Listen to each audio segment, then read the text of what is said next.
Welcome back to the channel, guys, and of course, yes guys, Hennessey have once again gone on to defy the odds with what they can do. And of course, all of this began with the fact of multiple F5 owners sending in multiple requests stating that the complete 1817 horsepower of the Venom F5 was, get this, not enough. I mean, first off, this on its own means that most F5 owners out there are actually driving their Venom F5s to the full extent, which is an absolute delight to hear.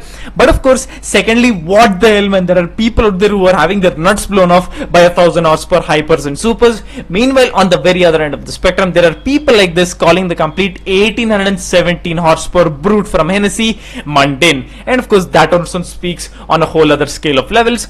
But of course, Hennessey have indeed responded, and they have indeed upped the ante on the already brutal Venom F5 and have completely created the all-new Venom F5 evolution. As per its name, it has indeed been evolved in every single aspect, i.e. the complete aerodynamic profile, the complete proper suspension, and of course, Fury, i.e. the 6.6 liter twin turbocharged V8, which has been strapped with even more bigger turbos by next gen, which are apparently the largest proper mirror image turbos in the world. And of course, new aluminium connecting rods, new oval shaped aluminium pistons as well, a page taken right out of Ferrari's book on its own. Of course, a complete lightweight titanium exhaust valve setup, and to top it all off, larger high flow fuel injectors. And of course, with this whole suite of upgrades to Fury, that means that the complete power upgrade has indeed been upgraded by a proper colossal margin on its own, where it has gone from a whopping 1817 horsepower to a mind-numbing 2031 all-American petrol horsepower. Yes guys, you heard that right. Zero electrification or hybridization,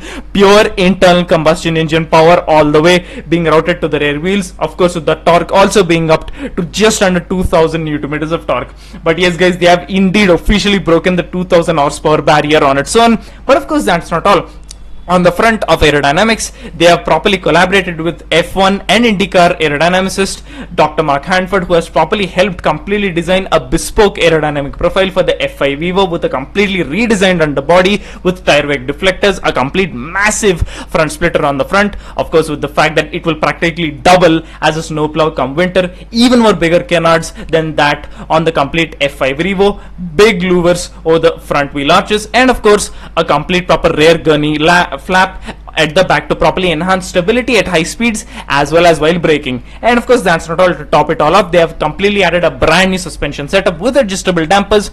Of course, with all these complete proper suite of upgrades all around, this allows the all new F5 EVO to properly go from a proper standstill to 200 miles an hour in, get this, 10.3 seconds on its own. And to put that into perspective, 200 miles an hour equals 321 kilometers an hour. That is some cars proper top speed right there, where it will take it at least 15 or 16 seconds. Meanwhile, the F5 EVO is doing that in 10.3 seconds, sub 10.5 seconds on its own, and that's not even its top speed. And well, talking about top speed on its own, with the fact that Hennessey are very much gunning for the complete world record of the world's fastest car, the F5 EVO might very well be the final piece of the puzzle, as of course John Hennessey himself has in fact revealed the complete goal plan for 2025, and that is of course to completely achieve or properly break the 300 mile an hour barrier this year in terms of the complete bidirectional test. The bidirectional test meaning to become the fastest car on the planet, which is of course currently held by the Chiron Supersport 300 Plus, and that same record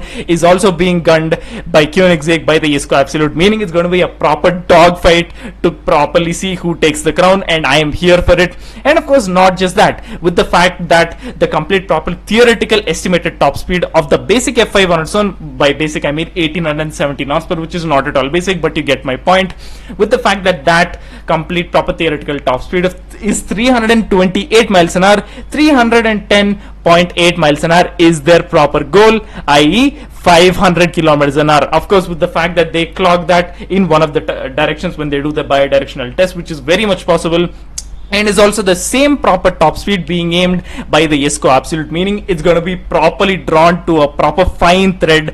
And of course, I am very much here for it. But of course, on the side of the complete F5 EVO, the complete EVO package will set you back an additional $285,000. Nevertheless guys, they are very much gunning to break the 300 mile an hour barrier and properly clock 500 kilometers an hour. And well, a very big all the best to Hennessey. And well, what do you guys think? Comment below. And well, thanks for watching. Remember to that sub button and click the bell to ensure don't miss out on any future videos. Thanks for watching. I see ya.